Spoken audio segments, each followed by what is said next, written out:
सम्यक दर्शन जैसे बेश कीमती दुर्लभ रत्न को चुराने के लिए प्रथम यानी अनंतानुबंधी कसाय संबंधी ये चारों चोर क्रोध मान माया लोभ के पीछे लगे ही हुए हैं। अब जरा सी असावधानी हो और रत्न गया। ऐसे दुर्लभ सम्यक दर्शन के रत्न को सुरक्षित रखने के लिए संयम का आलंबन लेना बहुत जरूरी है। मोह की तीव्रता में संयम नहीं आता। मोह का परिणाम जब कृश होता है, घटता है, अनंतानुबंधी कसाय का संस्कार जाता है, उसके साथ अप्रत्याख्यान कसाय का संस्कार जाता है, तो फिर हमारे जीवन में संयम की शुरुआत होती है। और वही संयम समाधि संलेखना को प्राप्त कराने वाला होता है। बोधि, समाधि, परिणाम शुद्धि, स्वात्मोपलब्धि, शिव शौक सिद्धि। क्या भावना भाई भव्यात्मा ने कि हे भगवान, हे जिनवानी माँ, मुझे क्या प्राप्त हो? बोधि। बोधि, रत्नत्रय को बोधि कहते हैं। हमारे लिए रत्नत्रय बोधि की प्राप्ति हो। समाधि किसे कहते हैं? रत्नत्रय के फल को समाधि कहते हैं। रत्नत्रय का फल क्या है? साक्षात फल मोक्ष है। और यदि मोक्ष प्राप्त नहीं हो पाया रत्नत्रय के माध्यम से, क्योंकि रत्नत्रय में उत्कृष्ट मध्यम जघन्य अवस्थाएं आती रहती हैं, तो फिर स्वर्ग तो मिलेगा ही मिलेगा, दुर्गति से तो बचोगे ही बचोगे, नरक और त्रियंच से तो बचोगे ही बचोगे, देवगति मिल जाएगी, ना सही मोक्ष पर स्वर्ग में तो चले ही गए। तकलीफें कष्ट तो कम से कम उतने समय तक दूर रहा। और यदि रत्नत्रय की तीव्र विशुद्धता बढ़ी तो फिर केवल ज्ञान पाके मोक्ष भी हो सकता है। ये रत्नत्रय के साथ में होने वाली समाधि रूप फल है।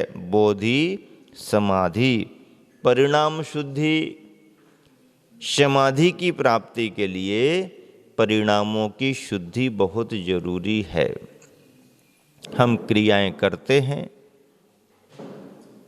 क्रियाएं करना भी चाहिए। चाहे गृहस्थ के लिए शरावकाचार हो, चाहे मुनियों के लिए मूलाचार हो, सभी में आवश्यक क्रियाओं का उल्लेख है। क्रिया आचरण का रूप मानी गई है। ऐसा आचरण, ऐसी क्रियाएं होना ही चाहिए, सम्यक क्रियाएं होना चाहिए, लेकिन उन क्रियाओं के साथ में परिणाम विशुद्धि, परिणाम शुद्धि भी बराबर बनी रहे। इसीलिए तो लिखा गया बोधि, समाधि, परिणाम शुद्धि। तो क्या कार्य करते समय परिणामों की विशुद्धि नहीं रहती है? फर्क आता होगा तभी तो आचार्यों ने लिखा है। नहीं, फिर बिना भाव के कार्य कैसे करेंगे? नहीं, कार्य करने में भी अलग अलग भाव हो सकते हैं ना। कार्य एक जैसा दिख रहा है, बाहर से सभी लोग एक जैसे ही कार्य को कर रहे हैं, लेकिन अंदर के परिणामों में अलग अलग अंतर हो सकता है, उद्देश्य में अंतर आ सकता है। तो उद्देश्य में अंतर आते रहते हैं। इसीलिए आचार्य महाराज ने कहा कि हमारे उद्देश्य में अंतर ना आए। क्रिया तो चल ही रही है, यंत्र तो चल ही रहा है, लेकिन उस क्रिया के चलते चलते क्रिया की सार्थकता के परिणाम भाव भी हमारे उस क्रियाकारी से जुड़े रहें। इसे कहा परिणाम शुद्धि। परिणाम शुद्धि में क्रोध, मान, माया, लोभ की तीव्रता को कम करना पड़ता है, क्योंकि कसाय का प्रभाव हमारे परिणामों को क्लिष्ट करता है। अच्छे कार्यों को करते करते भी यदि कसाय की तीव्रता आ गई तो अच्छे परिणाम क्लिष्टता में बदल जाते हैं। कार्य वही चल रहा है पर परिणामों में क्लेश आने लगा, परिणामों में विकल्प आने लगे, परिणामों की निर्मलता नहीं रही, परिणामों की शुद्धता नहीं रही। वही अभिषेक का कलश आप लिए हो, वही चढ़ाने के लिए द्रव्य सामग्री आप में लिए हो, वही आहार देने के लिए ग्रास आप साथ में रखे हो, वही सामयिक करने के लिए माला आप अपने हाथ में पकड़े हो, वही एकासन करने के लिए आप नियम रूप से भोजन करने को बैठे हो, वही बाहर से आप पूजा पाठ कर रहे हो, स्वाध्याय कर रहे हो, जाप सामयिक कर रहे हो। बाहर की क्रियाएं चाहे गृहस्थ हो चाहे त्यागी वृत्ति हो, बाहर की क्रियाएं फिर भी चलती हुई दिखाई देती रहती हैं, पर समय समय पर परिणामों में उतार चढ़ाव भी होते रहते हैं। और इन्हीं परिणामों के उतार चढ़ाव में हमारे अंदर के गुणस्थान भी बनते गिरते रहते हैं।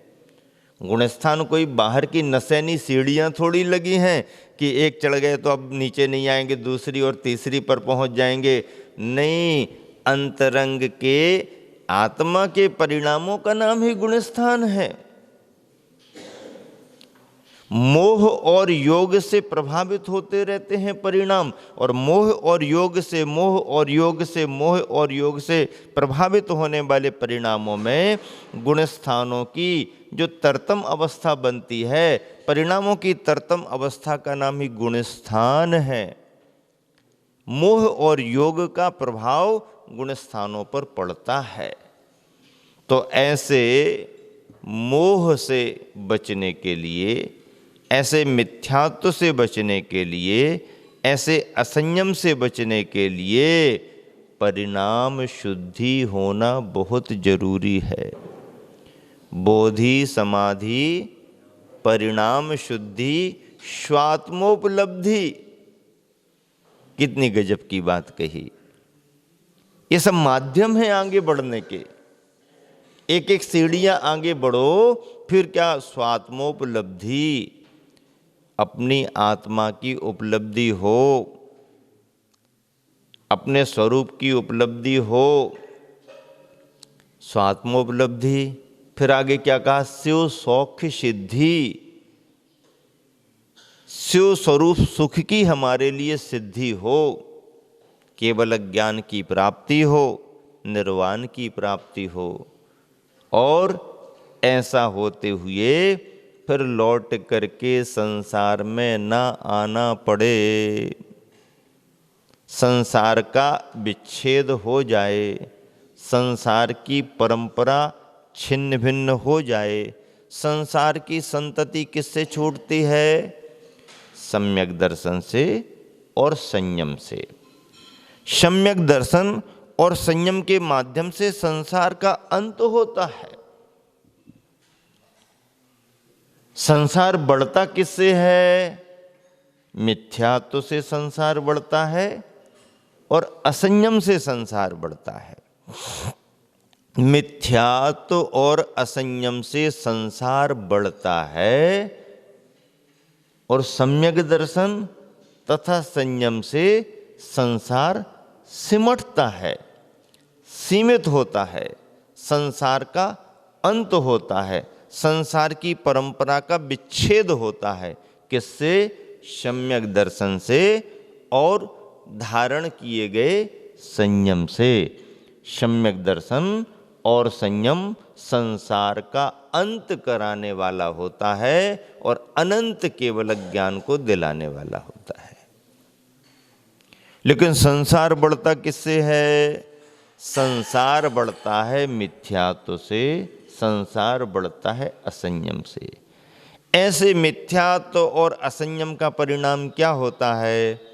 गुरुवर आचार्य श्री सुनीति शतक में लिख रहे हैं, श्लोक है, धनार्जनारक्षणयोर्विलीनो बिना सुखे नार्तिमना मृतो न मोहस्य शक्तिर्जगता न गम्यः व्यथाम गता सा चमरी यथात्र। उदाहरण भी दिया और तत्व की बात भी की। गुरुवर क्या कह रहे हैं इस नीति में कि धनार्जन रक्षणयो हो, धन के अर्जन में और अर्जित किए हुए धन के संरक्षण में, पैसे को कमाने में और कमाए गए धन को सुरक्षित रखने में विलीनः विशिष्ट रूप से लीनः संलग्नः आर्तमनः दुखित हृदय वाला, व्याकुल हृदय वाला, कष्ट का अनुभव करने वाला, ना पुरुषः सुखेन बिना, सुख प्राप्त किए बिना ही, सुख प्राप्त किए बिना ही मृतः मरण को प्राप्त हो जाता है। पैसा कमाने में लगा है, पैसा को बढ़ाने में लगा है और पैसा को सुरक्षित रखने में लगा है, तो लगा है कोई बुरी बात नहीं है, लेकिन उसी में लगा रहे ये बुरी बात है। पैसा कमाना नहीं चाहिए ऐसी बात नहीं है, पैसे को बढ़ाना नहीं चाहिए सो भी ऐसी बात नहीं है, पैसे को सुरक्षित नहीं रखना चाहिए सो भी ऐसी बात नहीं है। भगवान ने गृहस्थों को पुरुषार्थी बनने का उपदेश दिया है और गृहस्थ का मार्ग अर्थ पुरुषार्थ से संचालित होता है। गृहस्थ को पुरुषार्थी होना, अपनी आजीविका के उपाय करना, आजीविका के सम्यक उपाय करना, जैसा तैसा कैसा भी हो पर पैसा हो ऐसा नहीं। हाँ, और इस काम से फायदा नहीं हो रहा, इस रास्ते से आ नहीं रहा है, तो इन किन प्रकार ने कोई भी रास्ता अपना लो, चाहे अच्छा हो चाहे गलत हो, नीति अनीति से कोई लेना देना नहीं। नहीं, ऐसा नहीं। भगवान ने गृहस्थों को ऐसा उपदेश नहीं दिया। गृहस्थों को आजीविका का उपदेश दिया है। असी मसी कृषि वाणिज्य विद्या शिल्प का उपदेश स्वयं तीर्थंकर आदिनाथ राज्यावस्था में देख करके गए। गृहस्थ मार्ग इससे चलता है, परिवार का भरण पोषण होता है, सामाजिक व्यवस्थाएं इससे बनती हैं। तो पुरुष को पुरुषार्थी होना, पैसा कमाना चाहिए, पैसा कमाने का निषेध नहीं है, लेकिन शर्तें क्या रखी हैं? धन के कमाने में यह मानसिकता नहीं होनी चाहिए कि जैसा तैसा कैसा भी हो लेकिन पैसा हो, जैसा तैसा कैसा भी हो लेकिन पैसा हो। यदि ऐसी मानसिकता से तुमने अनाप शनाप अनीति अन्याय से कमाना शुरू किया तो पैसा जिस रास्ते से जैसे रास्ते से आता है वैसे ही उसी रास्ते से चला भी जाता है। अनीति का पैसा आएगा तो अच्छे कार्यों में लगेगा ही नहीं, गलत ही कार्यों में जाएगा। और ऐसे अनीति अन्याय के द्वारा कमाया गया पैसा पाप की कमाई, पाप की कमाई कहते हैं ना, पसीने की कमाई में और पाप की कमाई में अंतर है। पसीने की कमाई में मेहनत की ईमानदारी की कमाई होती है और पाप की कमाई में पसीना बहे कोई जरूरी नहीं है, पसीना बहे कोई जरूरी नहीं है, वो येन केन प्रकार ने कमा लेगा। तो पाप की कमाई का निषेध है, पसीने की कमाई तो एक गृहस्थ के लिए बहुत जरूरी है और इसे धर्म की भी संज्ञा दी है, इसे भी अर्थ का पुरुषार्थ कहा है, सम्यक आजीविका का उपदेश दिया है। यदि किसी ने न्याय नीति को छोड़ करके येन केन प्रकार ने पैसे कमाना शुरू किया तो फिर उसकी पाप की कमाई कहाँ जाती है? अच्छे कार्यों में नहीं लगती है। कहाँ चली जाती है? 3 प्रकार की ड्रेसों में चली जाती है, 3 प्रकार की वर्दियों में जाती है।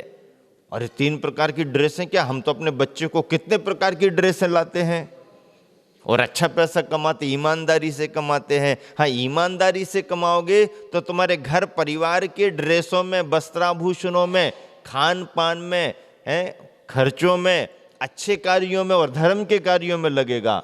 यदि मेहनत का कमाया हुआ है अच्छे तरीके से, आटे में नमक के बराबर तो भगवान ने भी समझा है। हाँ, एकदम 100% नहीं है, आटे में नमक के बराबर तो भगवान भी समझते हैं। 1 के 4 भी हो जाए तो कोई बुरी बात नहीं है, 3 के 13 तो मत बनाओ। 1 के 4 हो गए हैं तो तुम्हारा भाग है, लेकिन 3 के 13 बनाने में तो मत लगो। तो आटे में नमक के बराबर तो भगवान ने भी समझ लिया है कि ग्रस्त है, क्षम्य भाव से देखना पड़ता है, मेहनत करता है, जरा कोई उसको लिए मौका मिल जाए, थोड़ा कमा लिया, ज़्यादा कमा लिया। लेकिन आटे में नमक के बराबर तो ठीक है, पर नमक में आटा डालना शुरू कर दो, नमक में ही आटा डालना शुरू कर दो तो मामला बिगड़ जाता है। तो ऐसा करने वालों के लिए, पाप की कमाई करने वालों के लिए क्या कहा है नीतिकारों ने, कि पाप का कमाया गया द्रव्य अच्छे कार्यों में नहीं लगता है, 3 तरह की ड्रेसों में चला जाता है। 3 तरह की ड्रेसें कौन सी हैं? एक तो सफेद ड्रेस है। सफेद ड्रेस किसकी होती है? डॉक्टरों की। सफेद ड्रेस किसकी होती है? डॉक्टरों की। मेडिकल लाइन, इस डॉक्टर को दिखाओ, उस डॉक्टर को दिखाओ, इस डॉक्टर को दिखाओ, उस डॉक्टर को दिखाओ, ये वाली दवाई खाओ, वो वाली दवाई खाओ, ये वाली दवाई खाओ, वो वाली दवाई खाओ, इस शहर में जाओ, उस शहर में जाओ। और जिंदगी भर जो पैसा आया हुआ है वो सफेद ड्रेस में चला जाता है। मान लीजिए सफेद ड्रेस से बच गए तो काली ड्रेस में चला जाएगा। काली ड्रेस कौन सी है? कोर्ट कचहरी, कोर्ट कचहरी, कोर्ट कचहरी, वकील साहब, वकील साहब, वकील साहब, वकील साहब। वकील साहब के चक्कर में कोर्ट कचहरी, कोर्ट कचहरी, कोर्ट कचहरी, कोर्ट कचहरी, पैसा वहीं जाएगा। और यदि काली ड्रेस से भी बच गए तो फिर खाकी ड्रेस, खाकी वर्दी किसकी है? पुलिस वालों की है भैया। हाँ, दूरी भी खराब है और ज्यादा निकटता भी खराब है। हैं? हाँ, ज्यादा निकटता बनाओगे तो भी परेशानी होगी, और ज्यादा दूर दूर देखोगे ना, अरे ये तो पूछता भी नहीं है, तो देखता भी नहीं, देखते हैं, देखते हैं, हैं? ये तो बड़ा है, ऐसा हो रहा, वैसा हो रहा, ठीक है, कभी आएगा तो